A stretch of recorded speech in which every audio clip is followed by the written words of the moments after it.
Good afternoon.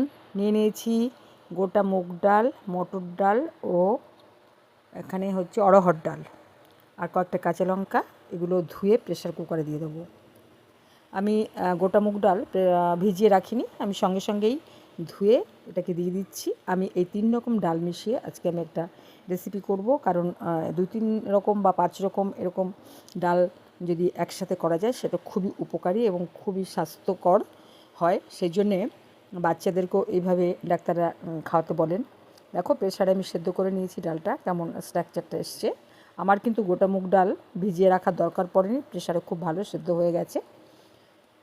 এবার আমি একটু এই চক্র দিয়ে এটাকে ভালো করে ঘেটে নিচ্ছি, কারণ মুগ ডালটা যেহেতু খোসা সমেত মুগ ডাল ছিল, তাই সেটা একটু গোটা গোটাই রয়েছে। সেদ্ধ হয়ে গেছে তাহলে গোটা গোটা রয়েছে, তাই একটু জলের সঙ্গে যাতে ভালো করে মিশে, দেখো কীরকম স্ট্রাকচারটা এসছে।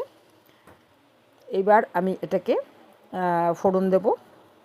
কড়াইতে তেল দিয়ে শুকনো লঙ্কা দিয়ে দিলাম, তার মধ্যে দিয়ে দিচ্ছি আদা কুচি, তেজপাতা, কাঁচা লঙ্কা, এই কালো জিরে ও সাদা জিরে। আপনারা পাঁচফোড়ন ব্যবহার করতে পারেন, যেহেতু পাঁচফোড়নটা ছেলে খেতে চায় না আমার মেথির জন্যে, সেই জন্য আমি এইরকম বিটকেল মার্কা একটা ফোড়ন দিলাম। যাই হোক, এবার ফোড়নটা হয়ে গেলে তার থেকে একটা বেশ মিষ্টি গন্ধ বেরোলে তখন আমি দিয়ে দেবো ডালটা। এইভাবে শুধু 3 রকম নয়, 4-5 রকম ডাল দিয়ে আপনারা করে খান, সেটা প্রচণ্ড উপকারী এবং পুষ্টিকর। এটা বেশিরভাগ সবাই জানে, এবং বাচ্চাদেরকে খিচুড়ি স্কুলে সব এইভাবে 2-3 রকম ডাল দিয়ে খিচুড়ি করে খাওয়ার নির্দেশ আছে। বাচ্চা যারা ছোট, একদম ছোট বাচ্চা, 6 বছরের নিচে যেসব বাচ্চা। দিয়ে দিলাম একটু হলুদ, আর নুনটা আমি সেদ্ধর সময় দিয়ে দিয়েছিলাম।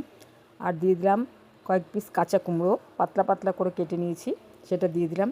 এই সব ডালে যদি সবজি দিয়ে রান্না করা হয় সেটা আরও বেশি উপকারী।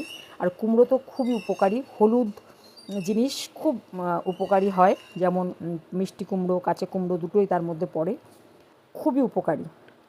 এবার যতক্ষণ না কুমড়োটা ভালো সেদ্ধ হবে ততক্ষণ আমি এটাকে জাল করব। দেখো কুমড়োটা আমার সেদ্ধ হয়ে গেছে, গরম বলে হাত দিয়ে দেখাতে পারিনি।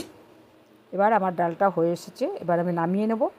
এটা আমার কোনো মশলা নেই, আদা দিয়েছি। আর এখন একটা জিনিস আমি এটা ব্যবহার করব, সেটা হচ্ছে কাসুরি মেথি পাতা। ঢেলে নেওয়ার পরে এভাবে ডাল করে বন্ধুরা খেয়ে দেখো, কি অসাধারণ হবে স্বাদ।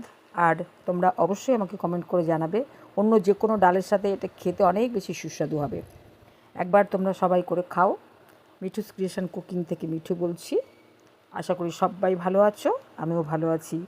রেসিপিটা কেমন হয়েছে সবাই জানিও আমাকে প্লিজ।